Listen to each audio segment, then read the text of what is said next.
Au-delà du réel, histoire mystique, la chaîne qui vous fait découvrir les expériences extraordinaires et mystérieuses. Le danger coule les rues et il est profondément décevant de constater que certaines personnes, même en relation amoureuse, sont prêtes à sacrifier leur partenaire pour du gain matériel. Cette histoire risque de laisser sans voix, voire de provoquer une profonde amertume. Bien avant de l'écouter, si vous êtes nouveau ici, je vous invite à vous abonner, à commenter, à liker, à partager et à activer la cloche de notification pour ne rater aucune de nos émissions. Si vous avez des histoires à partager, contactez le numéro affiché à l'écran et envoyez votre histoire par notre vocal WhatsApp et nous la diffuserons sur notre page pour en faire profiter le plus grand nombre.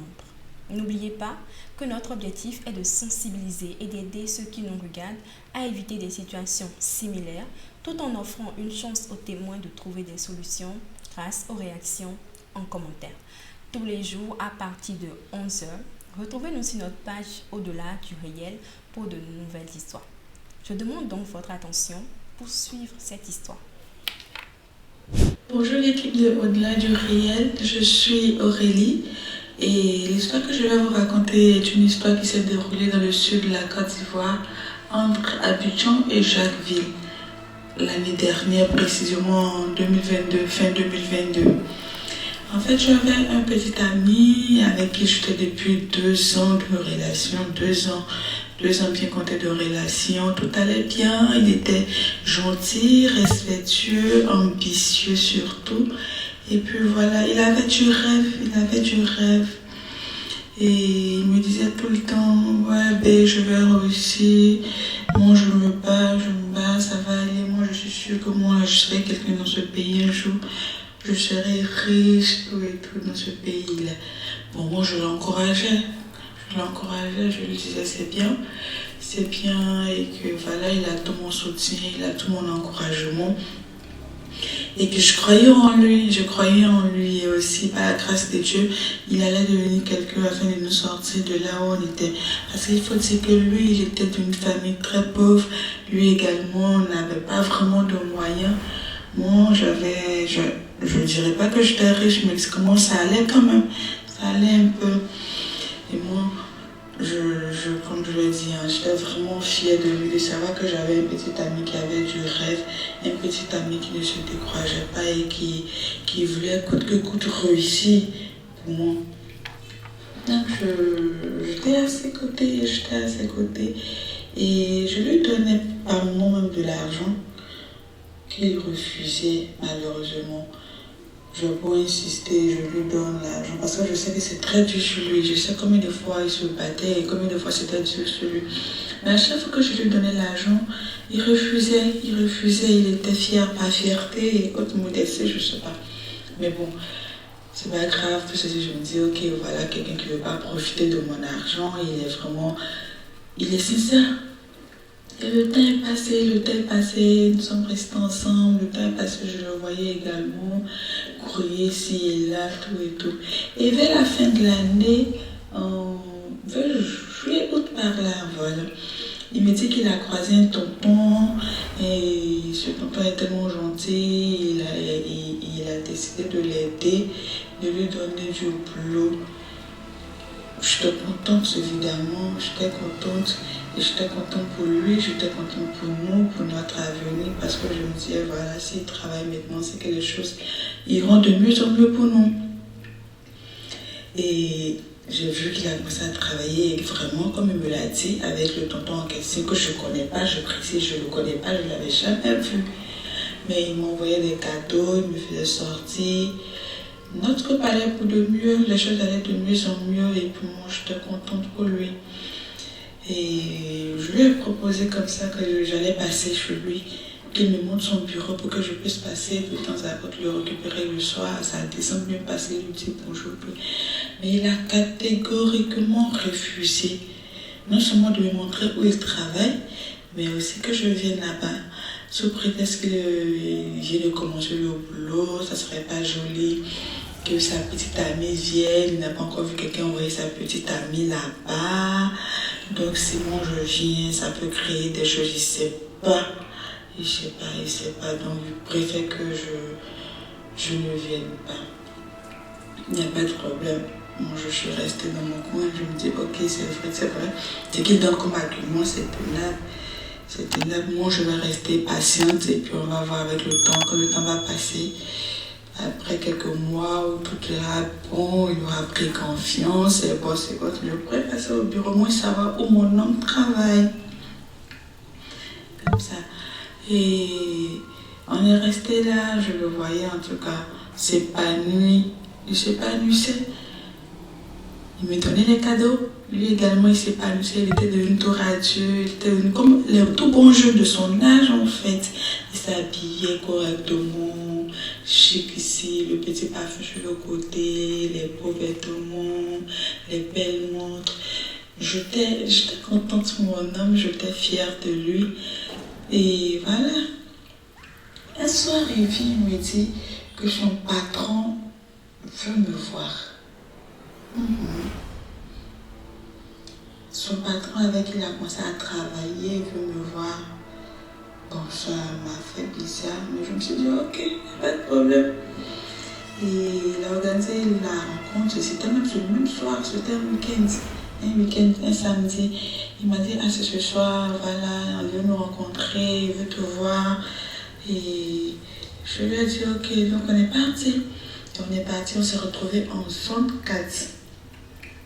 Dans un restaurant hyper luxueux. Pour ceux qui connaissent zone 4, là-bas c'est un haut niveau, c'est le haut de gamme quoi, pour les restaurants chic, glamour. C'est pour un certain type de personnes, un certain genre de personnes d'une classe, on peut dire, avec des moyens qui vont avec. Et ils sont partis, on a dîné, j'ai vu son patron. Son patron, il souriait, il riait. Bon, moi, je le regardais, je souriais aussi dans mon coin, mais j'étais un peu gênée puisque c'est la première fois que je le voyais. Et je ne voulais pas faire mauvaise impression. C'est le patron de mon mari, bon, de mon chéri quand même, donc je ne voulais pas faire mauvaise impression. On a dîné tranquillement dans cette atmosphère-là. Et quelques temps après, vers la fin du dîner, il appelle mon chéri de côté. Honnêtement, j'ai eu peur, je me suis dit, waouh, qu'est-ce que j'ai encore foutu? J'espère que je ne l'ai pas mis dans l'embarras, j'espère que j'ai pas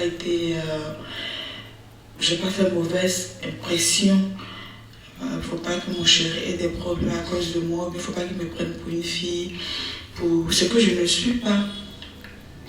Et quelques temps après l'échange avec mon chéri, je les ai vus de loin un peu, je parlais. Ils sont revenus et ce patron me dit, il me dit félicitations. Bon, je n'ai pas compris.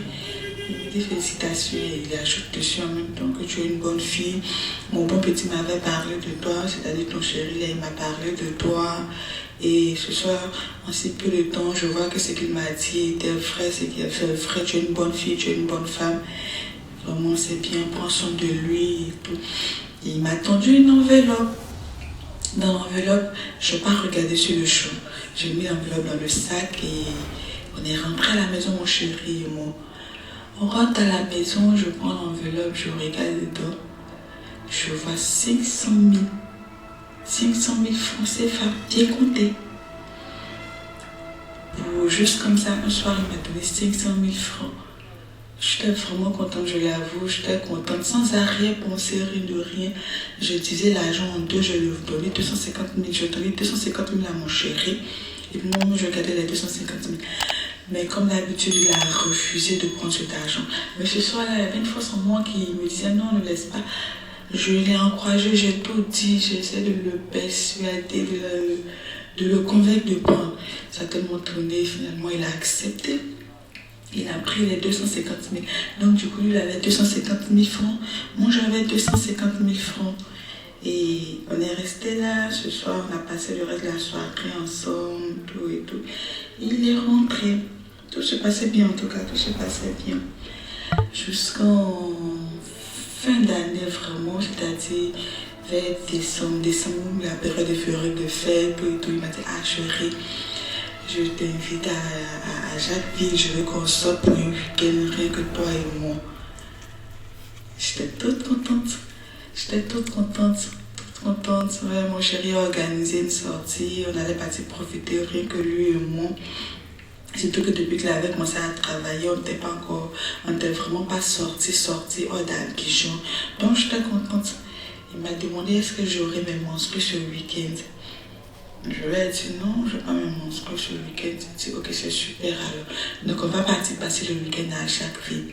Je dis ok, donc le week-end est arrivé, je me suis sapée, fait tout. Je me suis mise en beauté et on est parti. Mais pour moi, on allait être dans une résidence meublée ou bien à l'hôtel. J'arrive, c'est plutôt dans une maison, un appartement. Bon, c'était chic, vraiment chic, tout et tout. Et il me dit que c'est un des appartements qui appartient à son poste et qu'il a mis à notre disposition pour le week-end. C'était en bordure de mer, en tout cas en bordure de mer, bien situé, bien paisible, bien romantique et autres. Moi, j'étais toute contente parce que je découvrais pour la première fois la ville de Jacquesville et puis dans un superbe cadre. Donc, j'étais contente. Pour moi, c'était un week-end idyllique, un week-end qui promettait. Donc, le soir arrivé, je me suis lavée, bien habillée, sexy. Je pris une petite culotte que lui-même m'avait offert une fois. Il m'avait demandé d'être sexy. Et quand je finis de m'habiller, on s'est mis à table, on a mangé, on a bu.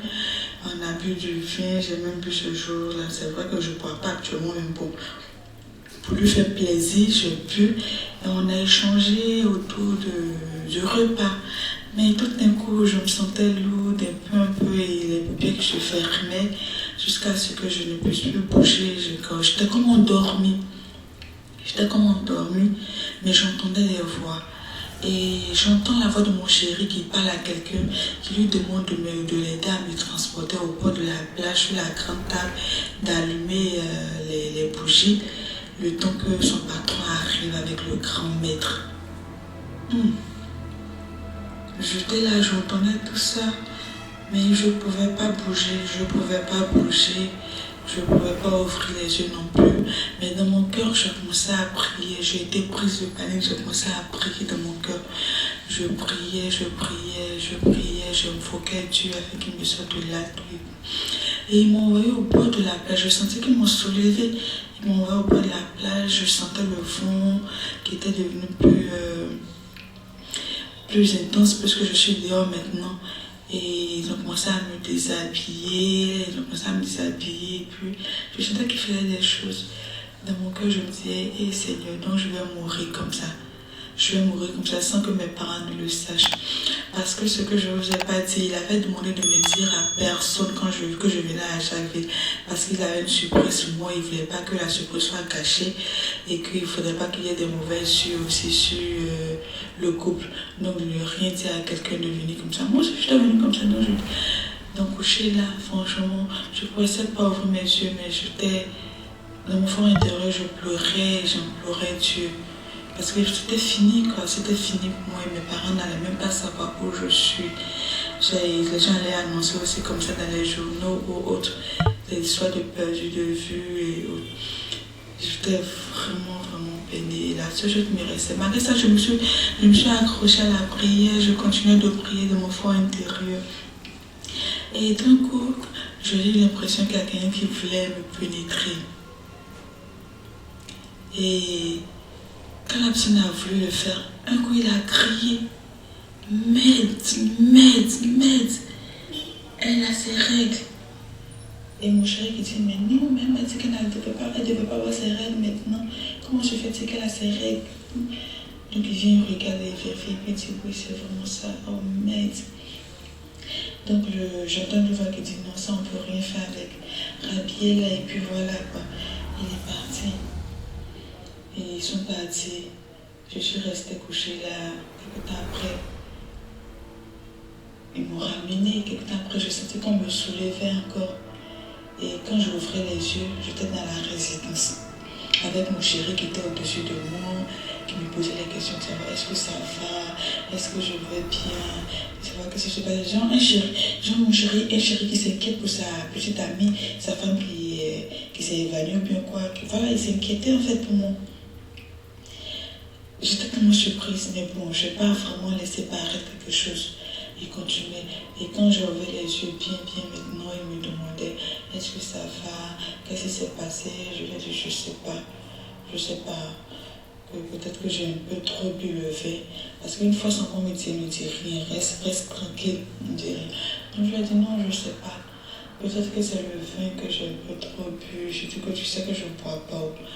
Donc c'est certainement ça. Il dit ok, mais tu te souviens de quoi? Je lui ai dit je me souviens de rien du tout. Je sens un vide autour de moi, je veux juste dormir. Il dit tu te souviens de rien? Je dis non. Je dis non, je veux vraiment dormir, je me sens fatiguée, je veux dormir. Et pendant qu'on était couché, je sentais mon chéri inquiet, troublé en même temps. Mais bon, moi je me suis couchée, j'ai fait le jeu dans mon cœur là-bas. Puisqu'il faisait nuit là, j'ai attrapé mon cœur et puis j'ai fait le jeu. Il est revenu encore quelques temps après, quand j'étais revenue un peu à moi. Il m'a dit, mais c'est quoi, tu n'as rien vu, comment, tu n'as rien ressenti avant de tomber? Je lui ai dit non, quand je buvais, tout ce dont je me souviens, c'est qu'on était en train de manger, et puis bon voilà. Il dit ok d'accord, chérie, il faut dormir. Donc moi aussi je me suis couchée, j'ai continué à dormir. Bon, pas dormir parce que je ne pouvais plus dormir, j'ai fermé les yeux comme si je dormais. Mais je le sentais bouger, j'ai ouvert les yeux au moment où je vois un couteau sur la table qui était pas trop loin de là où on était. Donc j'ai refermé les yeux tranquille et je me suis promis de jouer le jeu. Et comme je le sentais toujours inquiet, je le sentais pas tranquille, pas rassuré. Je me suis rapprochée de lui, je l'ai serré dans mes bras et puis je lui ai dit, lui, serre-moi très fort. J'ai envie de ta chaleur, j'ai envie de te sentir dans mes bras, tout et tout. Il m'a serré très fort, il m'avait une bise. Et puis là, je l'ai senti maintenant détendu. Je l'ai senti détendu, il a pu s'endormir.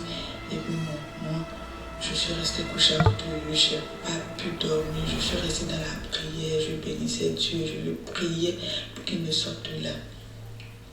Le matin, quand on s'est réveillé, il me dit, mais chérie, tes règles sont venues. Tu m'as dit que ça ne devait pas venir, non? Je lui ai dit, oui. Ah bon? Moi, je ne savais pas. Il dit, oui, que tes règles sont venues, il faut aller te laver, tout et tout. J'ai regardé, il y avait vraiment les règles. Donc, je suis allée me laver, puis je suis revenue. Il me demande, quand tes règles viennent, ça fait combien de jours? Je lui dis, le plus souvent, ça fait 5 jours. Il dit, d'accord. C'est qu'on va rester finalement ici 6 jours. Je dis, aïe. Mais comment 6 jours? Tu as dit 5 jours, tu as dit 2 jours, non? Il dit, oui, on va rester finalement 6 jours. Voilà, le temps que tes rêves finissent pour qu'on puisse bien profiter. J'ai dit, d'accord. Mais toi, tu sais que je peux envoyer beaucoup d'habits. En fait, je faisais le jeu pour ne pas qu'il se doute de quelque chose.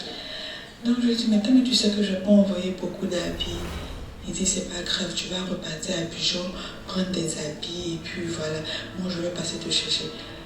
Je lui ai dit, mais je vais partir à Abidjan. Non seulement je ne connais pas Jacquesville, je fais comment? Il dit, non, mais je te dis que je vais passer te chercher, non. Va juste prendre tes habits, tu m'attends à la maison. Quand tu finis, appelle-moi, je vais venir avec la voiture, le chauffeur, la voiture de mon patron, avec son chauffeur. On va venir te récupérer pour revenir à Jacquesville. Je dis, ok. Non, pendant que je m'entendais, je traînais les pas pour ne pas qu'il sente quelque chose. Non, je traînais un peu les pas. Il dit, ah, mais pourquoi vite, tu vas partir? Il dit, hé, doucement, puis. Sinon, en fait, tu vas partir. Je dis, d'accord, donc je suis sortie. J'ai rangé mes quelques affaires là. Et puis, je suis sortie. Lui, il m'accompagnait à la gare. Quand je suis montée dans le véhicule, j'étais là, toujours je priais. Quand le véhicule a démarré, vous me voir prier dans la voiture. J'ai commencé à rendre grâce à Dieu parce que je me sentais libérée un peu. J'ai commencé à bénir le nom de Dieu. Les gens me regardaient dans la voiture, seulement je le voyais. Je ne m'occupais même pas d'eux-mêmes. Juste quand on est arrivé à Abidjan, dès que je suis arrivée net, j'ai vu maman et mon grand frère, je leur ai tout expliqué. Ils m'ont insulté, savonné, mais tout ça, c'est pas. C'était rien pour moi parce que moi j'étais vivante et puis j'étais heureuse de les retrouver. Et ils m'ont insulté jusqu'à. Et finalement, j'étais là, il m'a appelé. Ah, tu as fini? Je dis oui, j'ai fini. Il dit ok, je ne pourrais plus venir te chercher à Jacquesville, à Abidjan, donc il faut venir sur Jacquesville. Il dit mais moi je ne connais pas Jacquesville. Comment je viens? Il dit non, il faut emprunter seulement, je vais te montrer comment tu as fait tout ça, je vais venir. Je dis moi je vais t'attendre.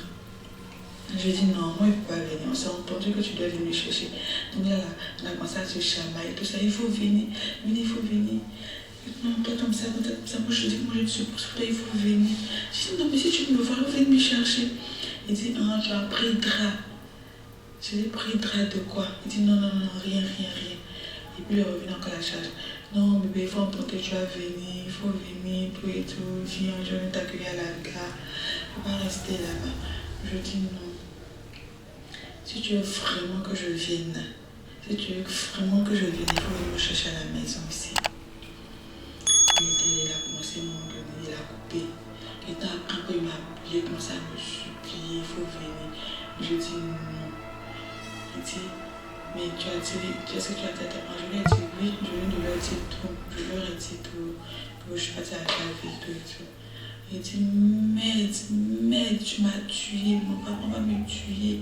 Comment ça me tuer? Mon patron va me tuer. Pardon, il faut venir. Je ne viens pas. Parce que pendant ce temps, mon grand frère et ma maman, ils avaient tendu un piège. On attendait qu'il vienne. Dès qu'il arrivait à la maison, on allait l'attraper, la police, l'envoyer à la police. C'est pas, il a vu le dôme, mais qu'est-ce qui s'est passé? Il n'est pas venu. On a attendu jusqu'à il n'est pas venu. Je suis partie chez lui à la maison là-bas, demander après lui, on dit il n'est pas là. Des jours sont passés, je suis passée demander encore après lui, on dit il n'est pas là. Les gens ont fait SOS, les gens ont annoncé tout et tout dans les groupes pour dire qu'il avait été porté disparu. Et aujourd'hui où je vous appelle pour vous parler de cette histoire, on ne l'a toujours pas retrouvé. Qu'est-ce qu'il est devenu? Il a disparu, son numéro ne passe plus. On n'a plus de traces de lui. Souvent je me demande ce qu'il est devenu. Mais bon, moi je suis en vie. Et voilà quoi. Je n'ai pas voulu parler de cette histoire depuis que ça s'est passé à cause de la peur. J'ai été tellement traumatisée, j'avais peur. Donc je n'ai pas voulu en parler à quelqu'un, ni à la police, à part mes parents à qui je dis. Pour le moment, je suis là. On est là, on espère qu'on va le voir un jour. Bien, bon, je ne sais pas, franchement, je ne sais pas. Je me demande toujours, je me pose mille et une questions. Où il est passé, qu'est-ce qui a bien pu se passer, pourquoi il a disparu comme ça, ou c'est parce que, voilà. Mais bon, je ne peux que bénir Dieu parce qu'il a préservé ma vie, il a sauvé ma vie. Je le bénis tous les jours. Et j'espère que ce dernier-là, ils vont entendre ce de Dieu un jour. Ils vont entendre un jour ce que je dis. Et il saura que je savais toute la vérité, comment je suis restée tranquille depuis le début. Je savais qu'il voulait me tuer. J'espère qu'il saurait que je savais. Je savais qu'il voulait me tuer. Juste pour avoir de l'argent, juste pour la richesse. Oui, il voulait prendre peut-être une partie, je ne sais pas, mais je sais qu'il voulait faire de moi un rituel pour s'enrichir. Cette richesse qu'il a toujours voulu. Pendant que moi je l'aimais sincèrement, c'est la partie qui me fait mal. Je l'aimais sincèrement. La complexité des relations amoureuses devient de plus en plus manifeste. Nous sommes à la fin de cette histoire. Si vous l'avez trouvée intéressante, laissez en commentaire vos avis, vos impressions et vos apports. Merci pour votre attention. Merci également pour nos abonnés qui deviennent de plus en plus nombreux. On se donne donc rendez-vous demain à 11h pour une nouvelle histoire. À demain!